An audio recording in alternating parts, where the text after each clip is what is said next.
एक एक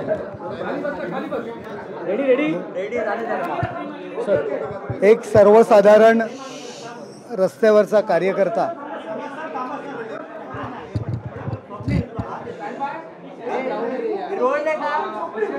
बोलू का मग सांगा. एक सर्वसाधारण रस्त्यावरचा कार्यकर्ता खासदार बनू शकतो, हे आज जे उदाहरण आहे ते माननीय मुख्यमंत्री एकनाथ शिंदे साहेब यांच्यामुळे महाराष्ट्राला कळलेलं आहे. एक शेतकऱ्याचा मुलगा मुख्यमंत्री झाला, एक रिक्षाचालक मुख्यमंत्री झाला.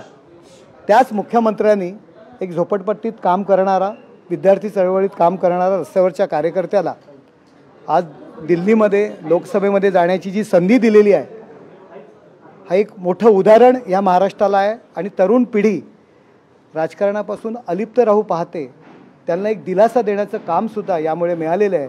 कारण रस्त्यावरती आणि लोकांसाठी काम केलं एक तर सर्वसाधारण कार्यकर्तासुद्धा खासदार बनू शकतो, याचं एक उदाहरण पूर्ण महाराष्ट्राला दिशा देण्याचं काम, तरुणांना दिशा देण्याचं काम माननीय मुख्यमंत्री एकनाथ शिंदे साहेब यांनी केलेलं आहे. आज राज ठाकरेंची भेट झाली, चर्चा काय झाली, काय नेमकी चर्चा झाली?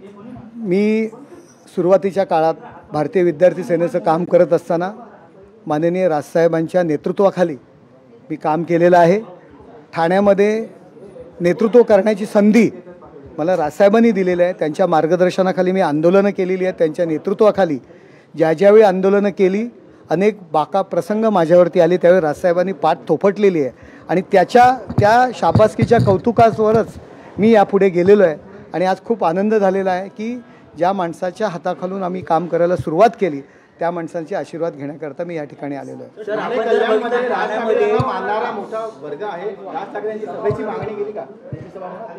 नक्कीच राजसाहेबांची सभा ही प्रचाराला दिशा देण्याचं काम करत असते, लोकांमध्ये एक चैतन्य आणि कार्यकर्त्यांमध्ये चैतन्य जागवण्याचं काम करत असते, त्याच्यामुळे मागणी केलेली आहे. सर, आपण जर बघितलं रात्री 3 उमेदवारांनी त्या ठिकाणी भेटी घातली, मात्र उमेदवारी जाहीर झाल्यानंतर काही भाजप हे नाराज देखील झाले अशी चर्चा आहे. नाही, अजिबात नाही. आजही धर्मवीर आनंद दिघे साहेबांच्या प्रतिमेला जेव्हा आम्ही पुष्पहार अर्पण केला, तेव्हा माननीय निरंजनजी डावकरे, संजय वाघुले, भारतीय जनता पार्टीचे सर्व ठाण्यातील नगरसेवक त्या ठिकाणी उपस्थित होते. असं काही नाही आहे, ही उगाचच कथोकल्पित बातम्या कोण पसरवत असेल, पण अशी परिस्थिती नाही. आज 4 वाजता माननीय बांधकाम मंत्री रवींद्र चव्हाण साहेब स्वतः सर्व जिल्ह्यातील पदाधिकाऱ्यांची बैठक आहे. गेले 2 दिवस ठाण्यामध्ये भारतीय जनता पार्टीच्या पदाधिकाऱ्यांच्या बैठका आहेत आणि त्यांच्या ऑलरेडी चौकसभासुद्धा प्रत्येक शहरामध्ये, प्रत्येक विधानसभेमध्ये सुरू आहेत. असं काही नाही आहे, सर्वजण एकत्रचं वातावरण आहे.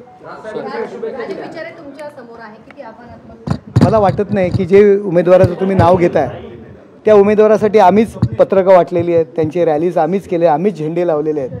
त्यामुळे आम्हाला काही त्याचं आव्हान वाटत नाही आहे. कारण ठाण्यामध्ये महायुतीच्या कार्यकर्त्यांचं प्रचंड असं जाळं आहे.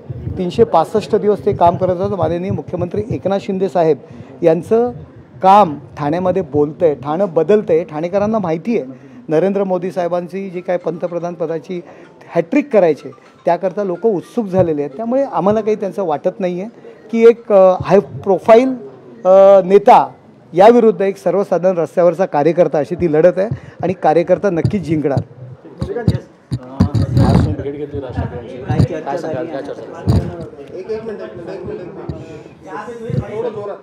आज आम्ही दोघांनी ठाणे लोकसभेचे उमेदवार नरेशजी मस्के साहेब आणि त्याचबरोबर मी कल्याणमधून, आज दोघांचीही जे आहे ही उमेदवारी फॉर्मली जाहीर झाली आणि राजसाहेबांचा आशीर्वाद घेण्यासाठी जो आहे हे आम्ही इथे आलो आहे. आणि त्यांनीही जे आहे भरभरून आशीर्वाद दिलेला आहे. येणाऱ्या काळामध्ये त्यांची सभा देखील जी आहे ही ठाणे आणि कल्याण लोकसभेसाठी होईल आणि त्यांचं सहकार्य जे आहे पहिल्यापासून आहे, प्रेम आहे. पहिली सभा होणार आहे, कशा प्रकारे शुभेच्छा दिल्या राज ठाकरेंनी, किती सभा घेतील, काय त्याबद्दल काही? नाही, मला वाटतं ते आता ठरवतील की राजसाहेबांच्या किती, त्यांचा पक्ष जो आहे तो ठरवेल की कुठे कुठे सभा घ्यायच्या त्या. पण त्यांच्या सभेने जे आहे हे नक्की जसं मस्के साहेब म्हणाले की प्रचाराला जे आहे हे दिशा देण्याचं काम राजसाहेब करतात आणि राजसाहेबांचे विचार जे आहे ऐकण्यासाठी जे आहे हे सगळ्यात जास्त जे आहे तरुण पिढी जी आहे ही पुढे येते, सरसावते आणि त्यांचे विचार जे आहे हे ऐकण्यासाठी आम्ही देखील इच्छुक आहोत. आमच्या मतदारसंघामध्ये आमचे वोटर्स जे आहेत, आमचे मतदार जे आहेत, नागरिक जे आहेत आणि नक्कीच राजसाहेब या महायुतीला त्यांनी बिनशर्त पाठिंबा जो आहे हा दिलेला आहे, कुठलीही अपेक्षा न करता महायुतीकडून. तर मला वाटतं मोठ्या मनाने जे आहे हे राजसाहेब जे आहे महायुतीबरोबर जोडले गेलेले आहेत आणि माननीय नरेंद्र मोदी साहेबांच्या नेतृत्वाकडे पाहून, त्यांचं काम पाहून जे आहे हे राजसाहेबांनी महायुतीला पूर्ण पाठिंबा दिला.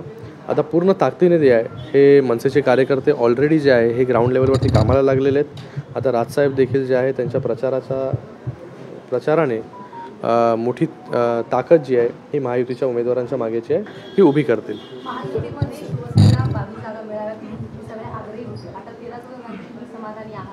तुम्हाला अजूनपर्यंत बेरीज 15 जागा ज्या आहेत हे शिवसेना जी आहे ही लढते. मला वाटतं काही पॉलिटिकल ॲनालिस्टनी जे आहे 8 जागा 9 जागेवरती जे आहे शिवसेना लढेल असे भाकीत केले होते. पण आज महायुती जी आहे या महायुतीमध्ये शिवसेना हा पक्ष जो आहे तो 15 जागा जे आहे ह्या पूर्ण महाराष्ट्रामध्ये लढवतो आहे आणि मला वाटतं नंबरपेक्षा ही महायुती जी आहे आयडिओलॉजीवरती आणि विचारांवरती प्रस्थापित झालेली आहे.